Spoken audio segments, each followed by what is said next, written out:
yun pong tinanong po siya doon sa DOJ, no? Na mayroon pong tinatawag na magdadala, makikipagtulungan po yung DOJ. Yun nga no? Sabi nga ni BP Sara, eto talaga, yung dadalhin ng DOJ yung apat na witness sa ICC, sila mismo magdadala. So sagot natin lahat, no? Ito yung sinasabi ni BP Sara na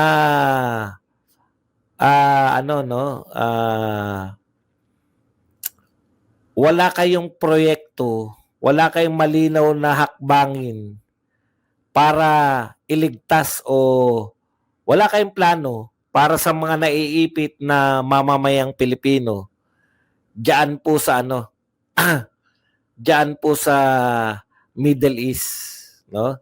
Walang eroplano, walang barko, walang plano para sa mga milyon-milyong naiipit diyan sa Middle East. Pero pagdating sa kalaban sa politika, mayroon kayong available, ginagastosan ng Pilipinas, kahit hindi na tayo miyembro ng ICC. Kung hindi po tayo miyembro ng ICC, wala po tayong dapat ginagawa para tulungan ng ICC. Direkta na po. Kaya dito po lumalabas yung budol, no? Patuloy na binubudol. Kanina po, pinakinggan ko rin si Auntie Claire. Tinanong siya na umamin na si DOJ na nakikipagtulungan na sa ICC. Direkta na si DOJ. Wala nang pakundangan napaikot pa rin ni Auntie Claire. Ang sabi ni Auntie Claire kanina, hindi pa rin tayo nakikipagtulungan sa ICC dahil ang tinutulungan natin, yung mga Pilipino, hindi daw yung ICC ang tinutulungan natin. Yung mga Pilipino daw na gustong tumistigo sa ICC. Alam niyo yun, kaya wala na naniniwala Kasi ang tingin ninyo sa mga Pilipino, IC katulad ninyo. Hindi naman kami mga bobo. Direkta na nga humihiling yung ICC na ma-secure tong mga testigo, yung apat na testigo, tapos tayo pa magdadala, DOJ mismo yung magdadala ng testigo, nasa witness protection program pa, ginagastosan po ng gobyerno yung isa pong pakikipagtulungan sa isang entity na hindi tayo miyembro.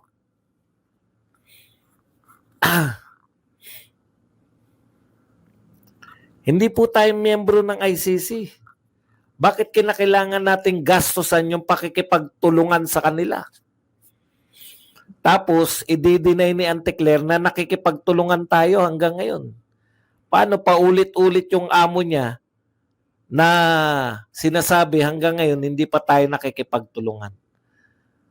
Hindi po ako naaawa na kabisado na natin Ang iniisip ko nga, may hangganan naman ang lahat Hanggang 2028 na lang yan lahat.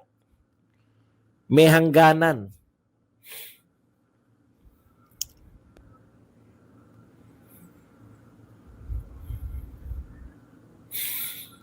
Makulit pala to si D. Alam nga naman maghubad si BP Sara. Gusto mo ba nakahubad si BP Sara? Ano bang nagsusot na uniforme? May uniforme ba si BP Sara? Hindi ko maintindihan. Pasensya na, may uniforme ba yung Vice President? Ano po ba uniforme ng Vice President? Hindi ko maintindihan yung tanong Kung hindi raw official, bakit daw nagsusot ng uniforme? Ang gusto mo po ba nakahubad si BP Sara? Hindi po uniform. Alam mo ba ibig sabihin na uniform? Hindi ko po alam kung ano yung ibig mo sabihin ng uniform. Ano ba yung uniform sa'yo? Ang alam ko uniform, high school ka, may uniform. Tao ka sa gobyerno, may uniform. Sa tingin mo, yun ang uniform ng mga tao sa gobyerno, yung suot ni BP Sara? sa Australia. Yun ang uniform ng tao sa gobyerno. Hindi ko maintindihan yung kung nabobo na kayo ni Auntie Claire at ni BBM, wag niyo po ipalaganap dito. Napakasimple lang naman na utak nyo. Ulitin ko sa mga IC o mga bobo. Pag personal, pera mo ginagastos, nag-live ka. Personal. Naintindihan nyo? Pag official, pera ng gobyerno. Hindi ko po alam kung ano yung bago mo na namang pauso ngayon. May pauso kayo? Uniform na. May uniform pala si Vice President. Hindi ko maintindihan kung saan nanggagaling utak niyo. Bagay nga kayo, IC. Hirap na hirap ipaliwanag sa inyo, no? Simple lang po. Siguro pag grade 2, kaya nang unawain. Pag official po, pera ng gobyerno. Grade 2 pupils. Ano na nga pag official? Pera po ng gobyerno ginagamit. Pag personal, hindi po pera ng gobyerno. Ang daling grade 2 po yun. Kung grade 2 po kausap ko ngayon, mas naunawaan pa. Grade 2 pupils. Sige, balik na tayo. Talagang ganyan Pag followers, kaya nga mo nga sila pinapalo, di ba? Parehas kayo ng wavelength ng mga utak. Hindi mo naman ipapalo yun kung mas matalino.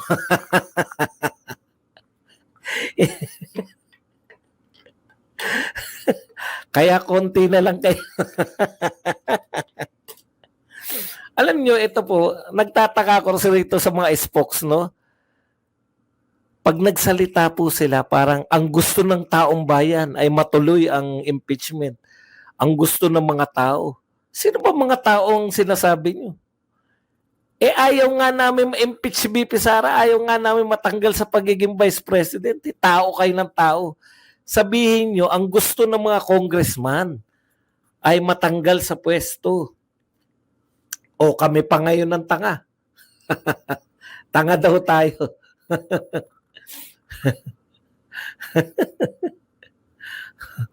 Kami pa ngayon ng tanga. Sabi nitong isa na to. Bakit daw, gusto daw ng mga tao yun? Gusto ng mga tao, gusto namin ma-dismiss yung kaso. Magdidiwang kami. Pag you're talking about general term, in general, pag in general po yung pagsasalita nyo, yung nakakarami.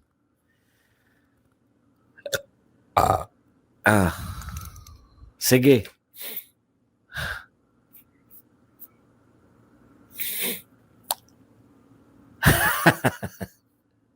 Yun pala pakay. Sige, pagbigyan na natin. Akala ko yung pakay niya, umattend ng rally. Iba pala pakay nito.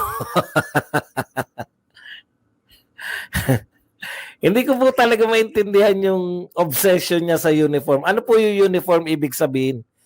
Ano po yung uniform? Hindi ko po makuha yung uniform Pareho ba tayo na iniisip? Ano po yung uniform? Yung sinusuot po ba yan o may bakang kahulugan ng uniform? Hindi ko talaga makuha. Ang alam ko po, si BP Sara umattend ng rally. Free Duterte o kung ano man yung tawag na yun sa rally. Hindi ko po makuha yung uniform. Pasensya na. Natatanga ako ngayon. Hindi ko po alam kung saan nanggagaling yung uniform. May obsession sa uniform Wag daw isuot ni BP Sara yung uniform. Ano pong uniform? Nakita ko po si BP Sara Naka-uniform ba? Naguluhan ako ng utak. Ulitin ko po. Ipagpalagay po natin na grade 2 ang mga kausap natin.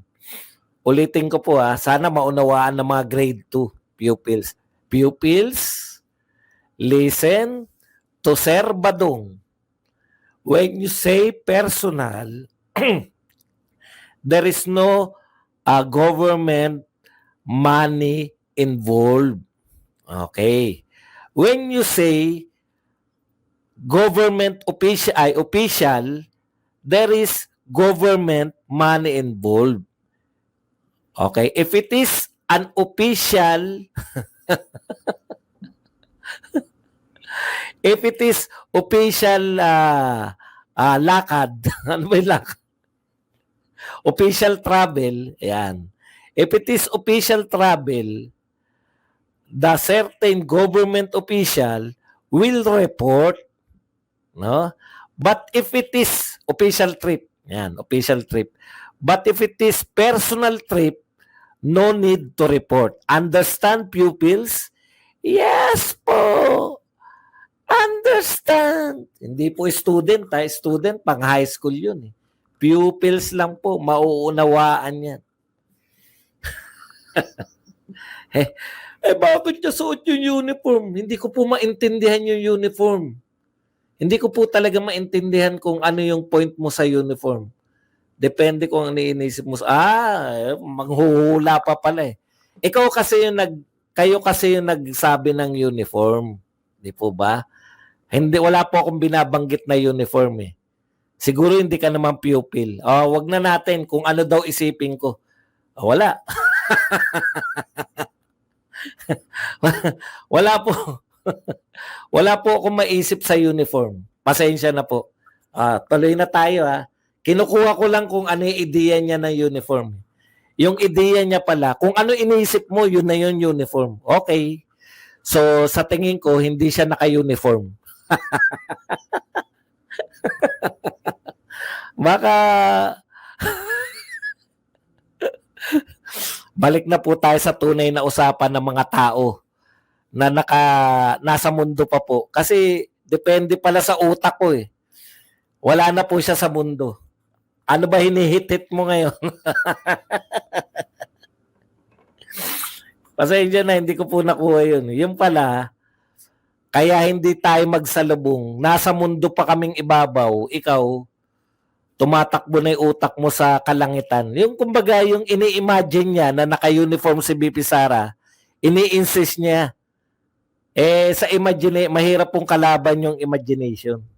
Okay, nasa reality po. Okay, punta po tayo rito. No? Nakakahiya naman na nakakahiya po dun sa ano eh. Okay na tayo kasi imagination pala yung gusto mo eh. Okay na kami. Wala na mahirap ka, hindi na ako makikipagtalo sa'yo kasi imagination lang pala eh. Yung pinupunto mo eh. Mahirap pong kalaban yung imagination. Balikan na po natin si Remulla. Sabi po ni BP Sara,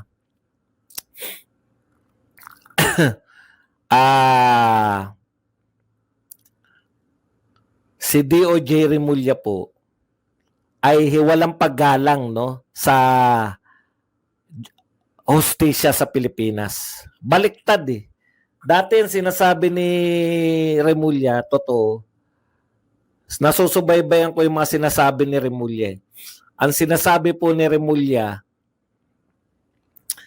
walang jurisdiction ng ICC, may sarili tayo ritong judicial system, kaya dito dapat, no? Ngayon, iba na po ang tono ni Remulla. Ayon kay BP Sara, nakakahiya sa buong mundo na tinatawaran ng ating Justice Secretary yung ating mismong judicial system.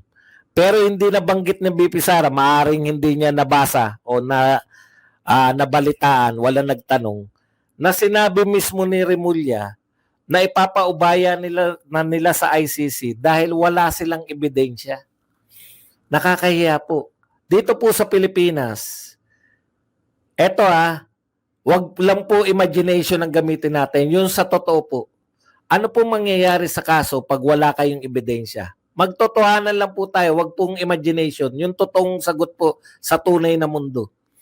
Ano pong mangyayari kung ang judge nakita na walang ebidensya laban sa nasasakdal? Simple lang, di ba? Simple lang po. Dismiss ang kaso. Walang ebidensya eh. Di ba? Pag yung testigo nga bumaliktad eh, nadidismiss yung kaso eh. Maraming testigo. Halimbawa, yung kaso ni Dilima, daming testigo yan. Si Dayan, si Junel, yung si Ragos, marami po. Tapos nagbaliktaran. Ano po nangyari sa kaso ni De Lima? Dinismiss. Bakit po? Kaya dinismiss, wala nang tumitestigo laban kay De Lima. So, wala nang testimonial evidence. Wala nang ebidensya laban kay De Lima. Kaya i-dismiss mo yung kaso. Sabi po ni DOJ, it's either sinira o wala talaga silang makuhang ebidensya, kaya ititigil na nila yung pag-iimbestiga sa kaso. Bahala na kayo, ICC. Pwede palang mangyari na yung mga otoridad sa Pilipinas walang makitang ebidensya, pero kahit na walang ebidensya, pwede pa rin siyang litisin basta taga ibang bansa. Dito, umaamin si De Lima, si Remulla, umaamin si Remulla na wala silang ebidensya dito, kaya bahala na kayo dyan, ICC. Taga-Pilipinas na kayo. Paano nyo masasabi sa amin na totoong ebidensya yung makukuha ng mga taga-ICC kung taga-Pilipinas nga wala kayong makuhang ebidensya? Imbis na i-dismiss na yung kaso ni Tatay Digong dahil sa kawalan ng ebidensya, iniakyat pa. Iniakyat pa sa korte kasi, wala na kaming magawa. Ha? Wala kaming makitang ebidensya sa drug war na magdidiin kay Tatay Digong. Sa normal pong mga pag-iisip, i-dismiss na natin dahil wala tayong makitang ebidensya. Due to lack of evidence, dismiss ang kaso. Dito po sa pangyayari na to, wala kaming makitang ebidensya, kaya iaakyat namin sa ICC. International na. Wala kang makitang ebidensya sa lokal, iaakyat mo ngayon sa ICC para magkaroon ng ebidensya? Ibig sabihin, yung mga hindi taga rito, makakakuha sila ng ebidensya. Yung mga taga Pilipinas, walang makukuha ng ebidensya. Alam mo, salita ka lang ng salita dyan, okay. Huwag mo akong turuan. Makinig ka lang. Yun pala gagawin mo, magpo-promote ka lang. Uniform nga, hindi mo kaya ipaliwanag. Huwag na imagination. Nasa realidad na kami. Tama na kayo imagine. Tanggalin nyo na nga yan. Magpo-promote lang pala. Okay ka lang sana dito na kontrahin mo ko. Pero bawal mag-promote dito. Ha? Naintindihan mo ba yun? Bukas ka na uli bumalik. Magpo-promote. Pakikialaman mo pa ako. Hindi ka na nga pinapatulan dahil imagination lang alam mo eh. Balik na tayo. Isa pa pong walang ebidensya, ito po pinangangatwiranan yung sinasabi guilty daw si BP Sara kasi ayaw niya sagutin. Ano naman sasagutin? Wala nga sasagutin. Ha? Wala nga sasagutin. Ang point ko, sabi ni sino yun? Si Bukoy ba yun? Jesse. Bakit naman dinamay niyo si Jesse? Ano naman sinabi ni Jesse? Bukoy. Ang sabi ni Bukoy, natural, wala kang makikita na ebidensya. Alam nga naman magpirmahan daw yung nagutos. Yung kino-question niya yung kino-question niya yung ebidensya na wala namang ebidensya na nag-hire si BP Sara, di ba? Ang sinasabi yata, natural, hindi ka makakakita na ebidensya sa nag-hire. Alangan naman papirmahin daw ng kontrata yung namimiloso po lang eh. Tama po yun, hindi po pinapipirma ng kontrata yung mga inuutusan. Di po ba? So walang kontrata. Ibig sabihin, walang ebidensya.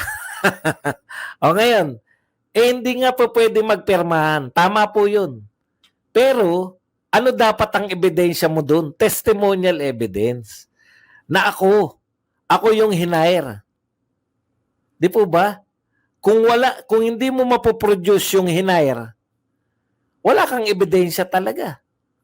Kung wala kang ebidensya, yung korte walang ebidensya, ano pong mangyayari? Dismiss. Di po ba? Tayo po ay rule of law. Sa ibang bansa nga alam na lahat na nangyari.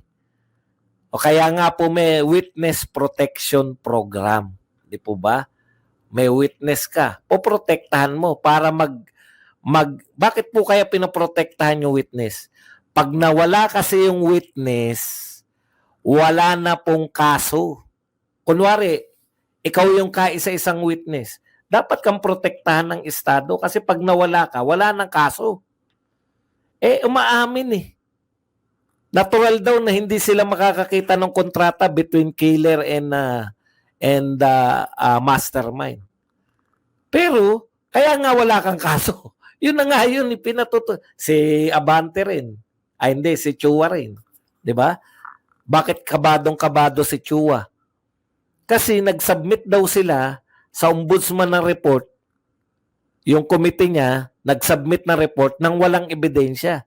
Kaya ang panalangin niya, mauna daw yung impeachment dahil para mapanood ni ombudsman yung ebidensya nila nasa impeachment. Wala kayong ebidensya, nagsampa kayo ng reklamo, dismiss ang kaso. Hindi po ako abogado pero ganun po yun, nanonood naman tayo ng mga telebisyon, di ba? Bakit po ba nadidismiss yung kaso? Kaya sa isang witness, natigok, wala nang kaso. Sino pa magte-testify against sa kanya? Kaya nga po may witness protection. Ngayon, kung wala kayo kahit witness, hindi. Sinabi ni BP Sara Di ba? Kaya nga pinadidismiss ni BP Sara dahil wala naman sense yung mga sinasabi. Okay. Ano pa ba? Yung mga nabanggit ni BP Sara. Yun. Yung nakalimutan ko yung term, yung scapegoating. Okay. Ang ginagawa ng gobyerno, wala silang proyekto kahit saan, scapegoating. Ginagawa po nila yan, kawawa po mga Duterte. Pag may pumutok na issue, scapegoating ang instead na harapin nila. Halimbawa, nagbigay na halimbawa si BP Sara. Ito, totoo to Kaya lahat ngayon, scapegoating lang po yung ginagawa nila. Wala talagang proyekto. No? Katulad nito, wala silang program Ano yung gagawin natin sa lumalalang krisis? Wala po. Pero atakihin lang natin si Sara Duterte. Atakihin lang natin yung impeachment court. Atakihin lang natin. Diyan na nila mababaling. Talagang pambubudol po May issue malaki sa Middle East.